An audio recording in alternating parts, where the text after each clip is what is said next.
Because fantasy football is not Amazon.com, complete with hassle-free returns and 2-day shipping on whatever you want, we're here to get you the most bang for your virtual bucks. This is Keepers.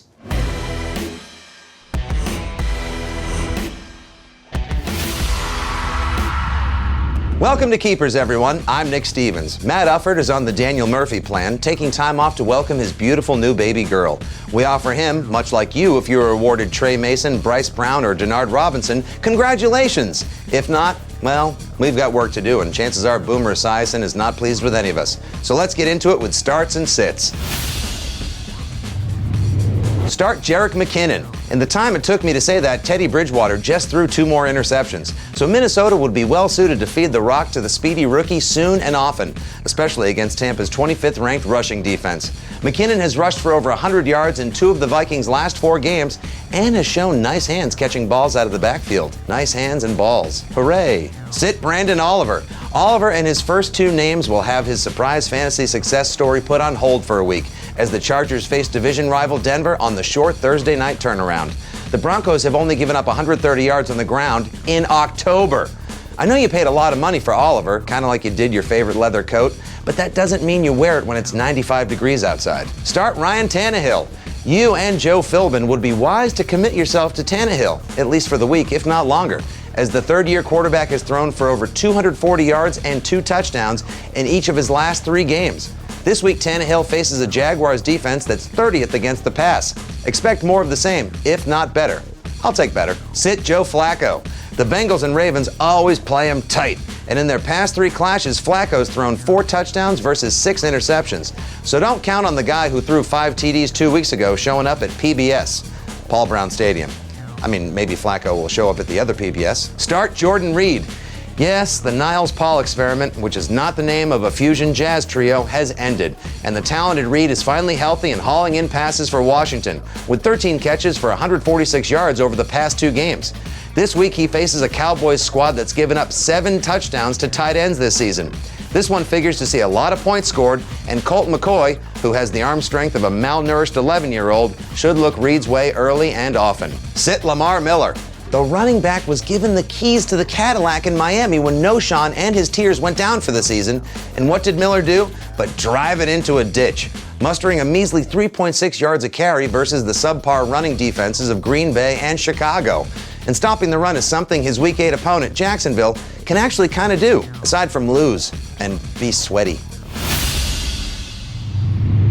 I was not here last week. 'Twas Professor Ufford, a.k.a. Captain Cardigan, who had a pretty good day at the races with his recommendations. He advised you to start Justin Forsett and Roddy White, who had a vintage Roddy White circa 2011-12 kind of game.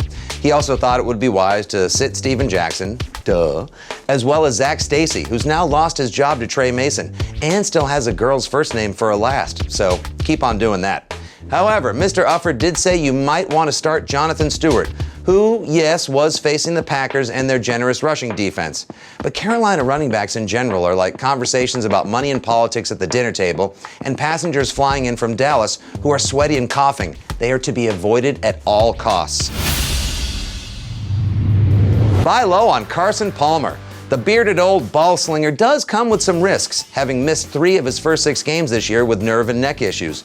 And while I doubt he'll be borrowing any of Peyton's European pig DNA to fix what ails him, he's been good when playing, with only Manning, Rodgers, and Brady sporting better TD to INT ratios. Plus, there are a lot of big buys coming up, so best be prepared with a backup quarterback, Boy Scout. Sell high on Brandon Marshall. Something's rotten in Chicago, and we fear a core reactor meltdown could be coming for the Bears and the talented yet volatile Marshall. His ankle might be hurt worse than he's letting on. Since his amazing 3-touchdown performance versus the 49ers, he's only scored once and averaged a measly 46 yards a game. He may have a few big games left in the tank, but don't be looking for 2013 Marshall anytime soon. Buy low on Percy Harvin. Whoever owns the Mercurial Harvin is probably sick of him, kind of like Seattle was, and wouldn't mind getting something in return for him, just like Seattle. This has boom or bust written all over it for you and the Jets. If you're in need of wide receiver or flex help, Harvin could help what ails you for a modest investment. Or he might punch you in the face and say it's your fault. The fun's in finding out. Sell high on Le'Veon Bell. Yes, the second-year Steeler is third in the NFL in rushing yards, and who wants to deal a coveted Studley do-right of a feature back in the middle of a season? Well, here's the thing. His best 2 games were nationally televised, so that helps pump up perception of him alongside his excellent stats. He does have but 2 touchdowns from scrimmage, everyone, and LeGarrette Blount's touchdown vulture presence will loom over Bell all year like a cloud of magic smoke in a shared car ride, allegedly. So maybe deal Bell and see if you can fetch a king's ransom for your squad in the second half. Hire Trey Mason and fire Zach Stacy. This is a no-brainer, like opting for fries or tots instead of salad. Even though Mason didn't even dress for the Rams through Week 5, the talented rookie from Auburn was a beast in waiting. He led the Rams in rushing in Week 6 and then popped off a solid 85 yards and a touchdown against Seattle in Week 7.